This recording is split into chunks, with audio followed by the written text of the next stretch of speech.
are well aware of this thing that we use shall when subject I or we, and with the rest of the subjects we use will.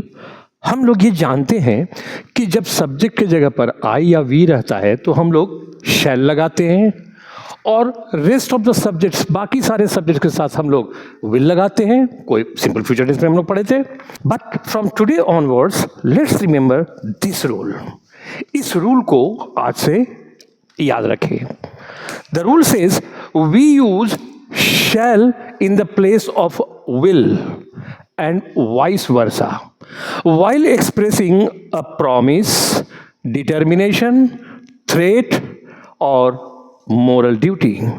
कहता है कि I के साथ और V के साथ shall लगाते हैं और बाकी के साथ will लगाते हैं, वो ठीक है, लेकिन आज से याद रखना है कि हम लोग shall के जगह पर will का प्रयोग करते हैं and vice versa, यानी इसके ठीक विपरीत, यानी कि विल के जगह पर शैल का प्रयोग हम लोग करते हैं.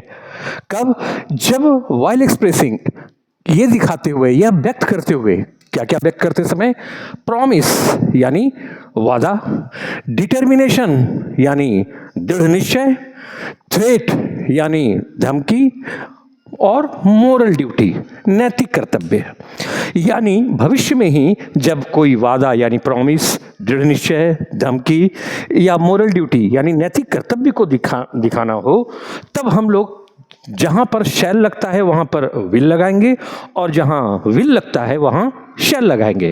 Let's make this point very clear with a few examples. इस पॉइंट को जरा क्लियर करो कुछ एग्जांपल से. इस एग्जांपल को देखो. मैं तुम्हारा पैसा शीघ्र लौटा दूंगा. प्रॉमिस, इसको तुम प्रॉमिस कह सकते हो. फ्यूचर में तो एक्शन है, लेकिन ये प्रॉमिस है.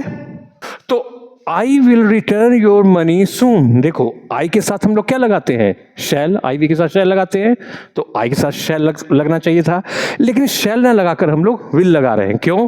क्योंकि प्रॉमिस को दिखाना है. सेकेंड एग्जाम्पल में आओ. हम लोग इस बार राहुल को मैच में हरा देंगे. हम लोग हरा देंगे, यानी ये डिटर्मिनेशन इसको कह लो. ऐसे डिटर्मिनेशन यानी दृढ़ निश्चय, हम लोग इस बार राहुल को मैच में हरा देंगे. तो we will defeat Rahul this time in the match. अब वी के साथ तो हम लोग शैल लगाते हैं. चूंकि ये डिटर्मिनेशन यानी दृढ़ निश्चय का सेंस दे रहा है, इसलिए वी के साथ जो शैल लगता है वो शैल लगाकर हम लोग विल किए हैं. नेक्स्ट क्वेश्चन में नेक्स्ट एग्जाम्पल में आ जाइए. मैं तुम्हें मार डालूंगा. सोचो, तो ये क्या है? ये एक धमकी है. धमकी दे रहा है. ठीक है, फ्यूचर में ही एक्शन है, लेकिन ये धमकी का सेंस दे रहा है. तब हम लोग क्या करेंगे? I will kill you. तो आई के साथ तो शैल लगाते हैं, लेकिन हम लोग आई विल किल यू कहेंगे. क्यों? आई के साथ शैल लगा के विल किए. क्यों? क्योंकि ये थ्रेट है यानी धमकी है. नेक्स्ट एग्जांपल में आओ.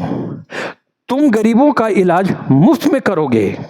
अब ये एक मोरल ड्यूटी है. चूंकि सुनने में ये मोरल ड्यूटी लग रहा है, तो हम लोग क्या करेंगे? यू के साथ तो विल लगाते हैं, लेकिन क्या कर रहे हैं? You shall treat the poor free, या फ्री ऑफ कॉस्ट भी लिख सकते हो.